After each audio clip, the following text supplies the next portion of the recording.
Hey guys, Jay here. So today I'm wearing a shirt because, well, I'm not playing, so it will not slows me down in-game. So, well, I can wear a shirt now. Anyway, I want to talk a little bit about the new FOULBORN uniques. So they are adding 80 new FOULBORN uniques. So there's a lot of them right here, right? So I will not be going through every single one of them, but I have read through all of the newly updated or newly added uniques that is currently available in the POEDB FOULBORN page over here. I will leave the link to this page in the description so you can see for yourself. If you are interested in any particular unique, you can just search for their name, and if they're not in this list, well, unlucky. Right, so here are the things that I think are a little bit more interesting than, the other ones. So let's go through every single one of them. First of all, disclaimer and also like honorable mention. The undisputed, most iconic, strongest fucking item in the game, MEGABLOOD, just got from leftmost 2 to 4 magic utility flask changed into rightmost 2 to 4 fucking magic utility flask. I don't know. I don't know who at GG came up with this idea, but this is absolutely fucking genius. Oh my god, this is so fucking funny. All right. So, well, in reality, it's just like a meme thing. Is nothing changed really. So, yeah, Mage Blood is still Mage Blood, exactly the same. It just have a purple text, which looks maybe a little bit cooler. Also for the meme, right? So probably is slightly more expensive. So anyway, other than that, let's go through all the items in this list, and we will Control F all of them. So first of all is Poet's Pen. Poet's Pen, this is very, very good for like just Poet's Pen build, or like you do Poet's Pen plus some spell slinger stuff, because before we get 3 to 5 physical damage to attacks, which normally we don't care about if we build around Poet's Pen, but this one gives 3 to 5 flat physical damage to spell per 3 player levels. So this is just straight better. It's just better, right? So I do think that it will make a lot of Poet's Pen build quite a lot better, because you have a lot more flat spell damage compared to before. If you are a level 100 character, this weapon already gives you +4 to all gems. So yeah, that's pretty good, right? So that is the first one. Auxium, I think is near the beginning. So Auxium, 4 to 6% increase ES per power charge instead of 2.2% leech mana per power charge. This is pretty useless. I mean, it's not like useless completely, but you can have this easily from a lot of sources, and you don't need anything more than like 0.2%. So this is completely like unnecessary. But 4 to 6% ES per power charge. If it is 6%, then if you have, say, 7 power charge, which is a very, very minimum number if you play around power charges, then you have 42% increased ES, which is quite a lot. That is equal to 7 points on the passive skill tree, 7 small ES node on the skill tree. And if you stack more power charges, like 10, then obviously it is more, like 60%, those kind of things, right? So I think this thing is pretty good. It's not like game-breaking good, but it's pretty good. The belt itself already have some good amount of flat ES on the crystal belt base, and also on the row itself. So 80, 70, so 150 flat ES, and now you are going to have up to like 42% to 60% something ES, maybe less, maybe more, right? Pretty good. Headhunter, because we just see it here, well, this is kind of whatever, is just like quality of life thing. Yeah, not something that I like kind of care about. Badge of the Brotherhood, so this is 2% movement speed per frenzy charge. This is pretty big. If you build around Badge of Brotherhood, this thing, is kind of nice if you are playing with like Frostblink and stuff like that, but normally we play with no cooldown movement skill anyway. So cooldown recovery rate for movement skill does not really do anything. For example, if you shield charge, it doesn't do anything. If you frostblink, wintry blast, it doesn't do anything. However, 2% freaking movement speed is absolutely huge. If you have 10 frenzy, that is 20% extra movement speed, which work for like shield charge. Really, really damn good. Defiance of Destiny. All right, Defiance. Oh, it's right here. So Defiance of Destiny have the like iconic or the trademark line from recovering missing life to recovering missing mana. This is also pretty interesting. Up to 30% missing mana recovered before getting hit. So this kind of opened up new options for maybe a tanky mana stacker that, maybe Archmage casts when it's done. I don't know. Probably that is not the best idea out there, but, Mind Over Matter build is going to be able to benefit from this quite a bit. I think I don't know if it's like broken, but at least it is very interesting. It is something that we have never had in the game before. And we do have quite a few other items that, open up mana stacking. For example, Dune's Queviari is going to give you mana per strength. Yeah, a bunch of other items that you stack mana and gain benefit from it. So maybe somebody will come up with something really cool with Defiance of Destiny. But this is already a very rare item, so FOULBORN version is going to be even more rare, I think. Yeah, probably not a lot of people is going to be playing with it. Death's Oath. Death's Oath, I think this is pretty incredible. So, attack speed is almost useless for DO build, right? So if you play DO, one of the big way that you can increase your damage for the build is going to be through Wither. And this is up to 40% increased effect of Wither. That is a lot, right? 40% of this means you are going to have an additional 2%, 2 point something percent. Obviously, you should be stacking this with other sources of increased effect of Wither on skill tree, on other items. I don't know, but it is quite a lot, right? Because Wither can stack up to 15 stacks.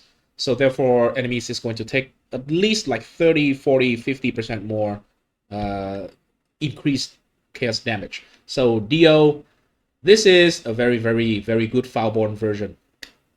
Lightning Coil. Okay, Lightning Coil's right here. So you lose the 60 to 80 life, which is a very small roll right now, by the way, for life. Ray Armor now can roll like 200 life, so this is basically nothing. 50% of chaos damage taken as lightning damage.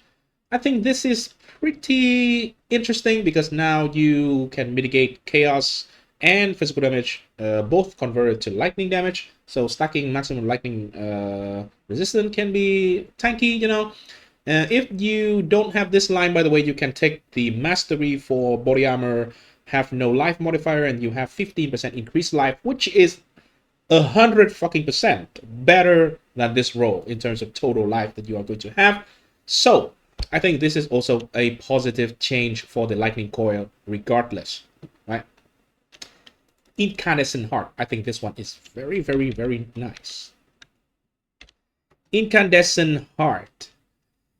No longer live as well, right? But normally if we play around Incandescent Heart, because this chest converts 25% of elemental damage taken from hits to chaos. So normally we kind of want to play with this and CI because we are immune to chaos damage. So basically that is 25% of elemental damage that we are not taking any. So that is really nice, right? So we losing the life here doesn't do anything. Increase and reduction to light radius also applies to accuracy. This is, I don't know, maybe it's good, maybe it's bad, I don't know, because there is a wand, this patch, that give you flat fire damage on accuracy, and it can give like a few thousands flat accuracy, 1.2k flat or something, more than 1,000 flat. And if you stack it already, then you might have a lot of additional accuracy with it. So I think that is like a win-win situation. That build is going to be better. That one is going to be better. Wander is very good this league. So I do think this is a very solid option for the chest for if you play around the light day radius stacking kind of route, right? And you will get a much tankier character as a CI character, specifically. Thunderfist. I remember this one. Thunderfist is 100% increased effect of Herald Thunder instead of the lightning elements. So, well, this is good, but I think this is a lot better, right? Because, if you hit hard enough, you will shock enemies for the maximum amount anyway. You don't need to use Thunderfist to reach maximum shock, right? But this, you will benefit a lot from this one. This league, the herald stacking or herald buff effect stacking is already very strong. So this is just going to make things even better. So Herald Thunder is going to give you a shit ton of flat damage. I think this is a pretty powerful, again, for freaking Wanders. Alright. Obviously other builds can use it, but Wanders, it's very, very obvious. So Thunderfist is already there. Cybil's Paw. I don't think... Okay, it's right here. So I'm not sure about this one, but I still kind of want to mention. So instead of gaining life per enemy hit with spell, now recover energy shield equal to 1% of evasion rating when you block. So this is ES on block for like evasion ES character. So Trickster, obviously, right? So if you have a lot of evasion and ES, this is basically a very, very tanky option for the weapon. It's not a lot of damage at all. It is here 8% spell damage per 5% chance to block attack. So if you have even like say 80%, I'm being very generous here with maximum block cap, then that is 16 times 8, 132% or something, of 138%, I think. You know, just increased spell damage, so it's not a lot. Long story short, it is not a lot. But this thing, if you play around a tanky character, ES tanky character, this can help you to recover ES like crazy. Because unlike the Ghost Shroud Keystone, this does not have a cooldown.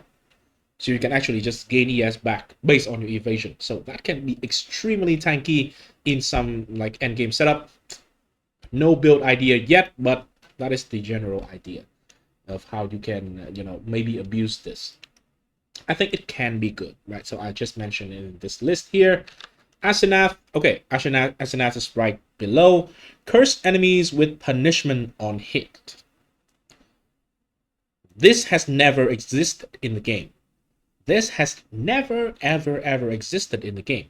Punishment is kind of like a underused curse as well, because it only gives you more damage when enemies is on low life, so it's a little bit clunky, but I think I like Punishment Curse a lot. I have been using it for the last couple of leagues in my Castman Stun build because it worked for every single kind of damage, and it also allowed you to have Debilitate, which is a buff that makes enemies move slower and deals 10% less damage. So yeah, I like it. And now it is on an Asenath glove, which, you know, it gives some lives, some int, some mana, and give the explosion thing. So maybe somebody who don't care about fucking temp chain, you can use this one, right? Or you can use this glove and then have temp chain on another setup, and then you can reduce the duration of temp chain, and you can abuse the coiling whisper for attack cast speed, those kind of things, right? So yeah, this is something that never ever has been in the game. Now it is. So pretty cool. Alpha's Howl.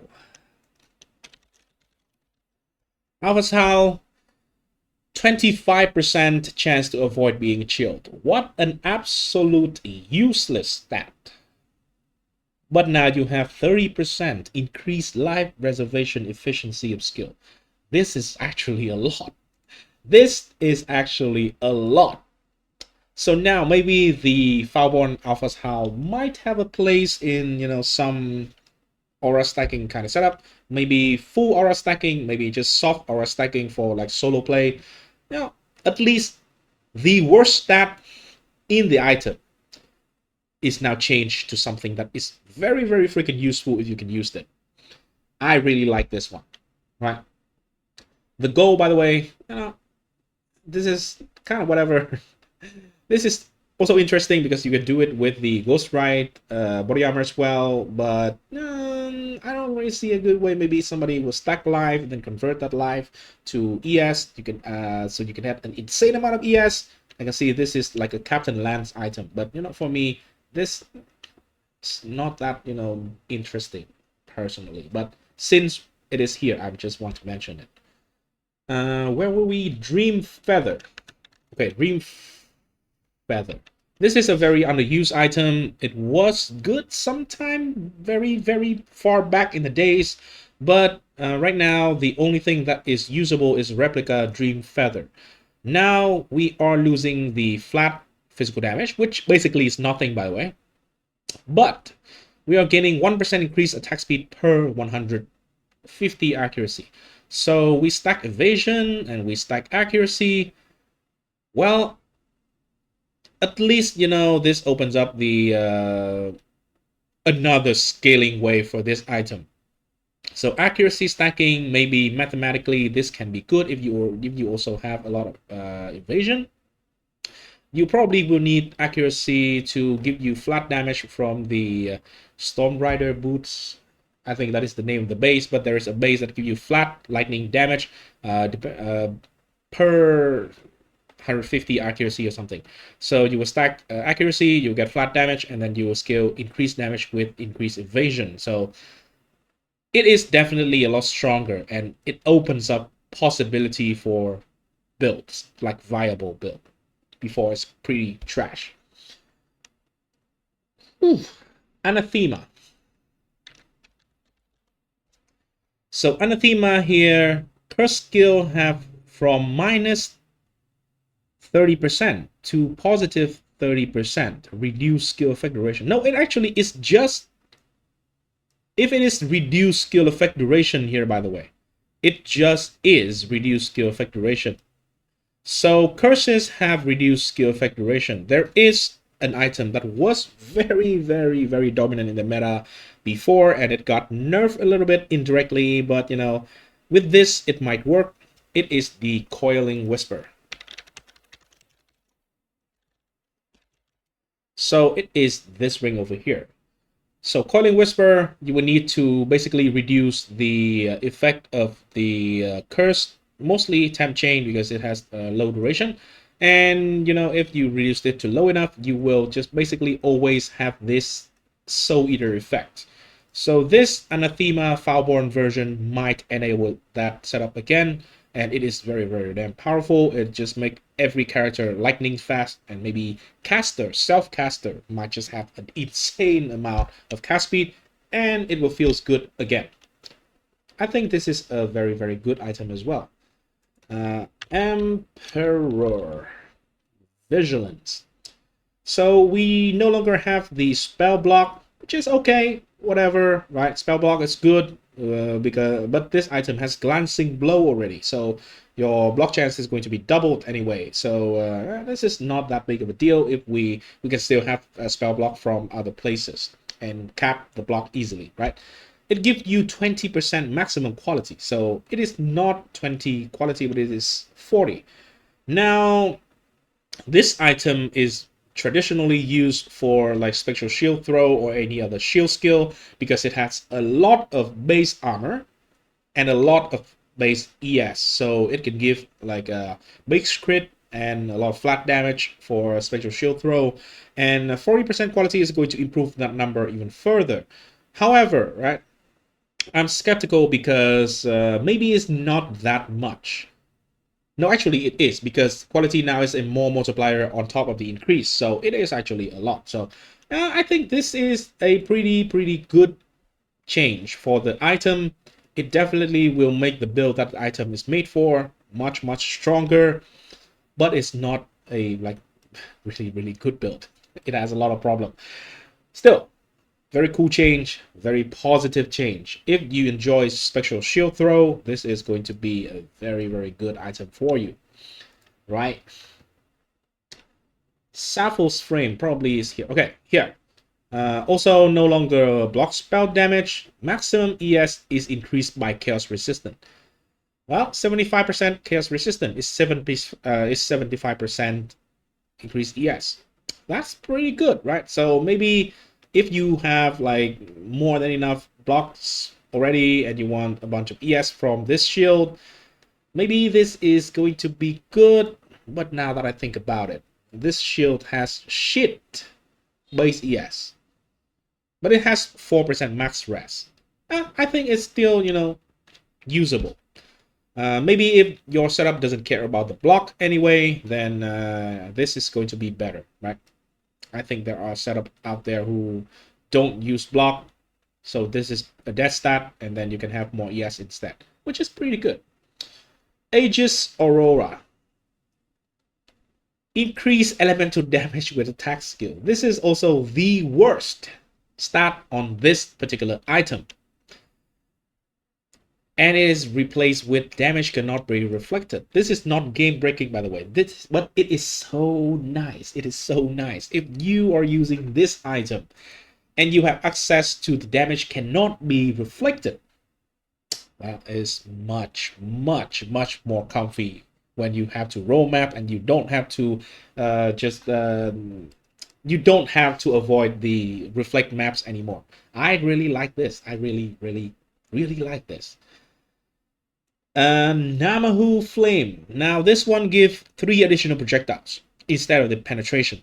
Penetration, I think you can get abundantly from a lot of sources, but extra projectiles is always really good. So the Molten Burst on the item is also going to shoot 3 additional projectiles, which is double the normal amount, by the way.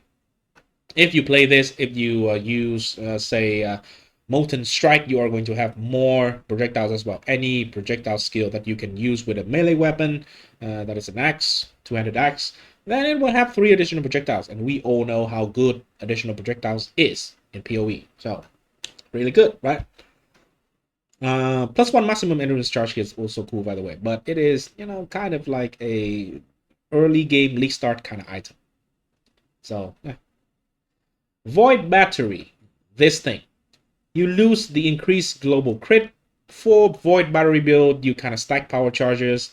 Most of the time, you will not have a problem having maximum crit chance, cap crit chance at 100%. So having AoE per power charge is pretty damn good. BV, if you have 2 Void Battery in both hands, for example, just 1 Void Battery and then a Malachite's Loop, just basically stacking power charges, and you use the FOULBORN version of Badge of Brotherhood, you will have a lot of movement speed, and you have a lot of AoE from this as well. So, well, charge stacking. Power charge stacking looks pretty good, I think. You will have a lot more AoE. That is, you know, TLDR. Reverbation Rod. This, I don't know what to think about this, but it is definitely interesting. So it no longer have +2 to level Socketed Gem. This is a leveling wand, by the way. It is a 6-link leveling wand. But now it becomes a 7-link without the +2 to Socketed Gems. You know, it is +2 is good, but it gives you level 1 Awakened Spell Cascade. So for a lot of, not a lot, but you know, a couple of spells that benefit a lot from Awakened Spell Cascade, for example, Reap, for example, like even like Frostbombed, Storm Cold, stuff like that, you can actually have this thing very early on at level 24. So this can be a pretty damn powerful leveling item. Even it is a 7 links technically in the end game, I don't think people is going to use it because it's very low level support gem, and you know it will not have any other stats. So other weapon will have like a spell level, increased damage, crit multi, those kind of thing, right? This will not have any of those. So I don't think it is going to be like a viable end game option, but certainly very nice little leveling items that you can use some spell with Awakened Spell Cascade. That is going to be pretty cool. All right. Apep's Rage. This is the last item on the list that I want to mention, and also it is the end of the list here. So instead of the flat chaos damage to spell, this is actually quite a lot of flat, but now skill gain added chaos damage equal to 20 to 25% of mana cost. So if you are going to do some kind of Archmage setup, this is another way to scale a lot of freaking just flat damage. It is going to be flat chaos damage, so maybe you will need to find a way to scale both chaos and lightning, because Archmage is lightning. But, you know, maybe also you just convert your lightning into chaos damage and scale just chaos. So I think it's pretty cool, right? The weapon also have a lot of cast speed, so Pretty good. Poison you inflict deals damage 50% faster as well. If you convert everything into chaos, or if you use assassin, for example, then all damage can poison, and then you can scale damage with poison. Mana stacking, spellcaster, poison. There you go. But anyway, the items that I mentioned here are like either giving something new to the game, or maybe open up new possibility for new builds, completely new builds. So that is why I want to mention them. But there is a lot of pretty, if I was about to say pretty powerful item, but then I look at this shit. A lot of pretty cool item, a lot of pretty meme item, and also a lot of pretty powerful stuff. Aura from mine here is pretty good as well. Yeah, there's just new options. So I think for me personally, this league has been pretty good, because the end game is dead for a lot of people who wants to grind the game and wants to make a lot of currency. If they get the dopamine from there, that can be a little bit lacking. However, for me, new toys is always the way to go. I like new toys. So yeah, this is hella fun for me. A lot new cool toys. I might miss something in here. This can be good for the Spectre Throw and Spectre Throw of Thunderfist, which is the trap, right? So you have trap throwing speed instead of attack speed, which is really good. It have a lot of flat damage. You can play assassin. You can have all damage, poison. New angle for scaling, basically. Pretty cool new stuff that we can actually use, right? So anyway, that is everything. Let me know if there is anything that you are interested in this list that I have not mentioned. I'll try to get the what is the chapter thing in the description of the video, so it is easier to follow for all the items. So anyway, thanks for watching, and I will see you in the next video, guys. Peace.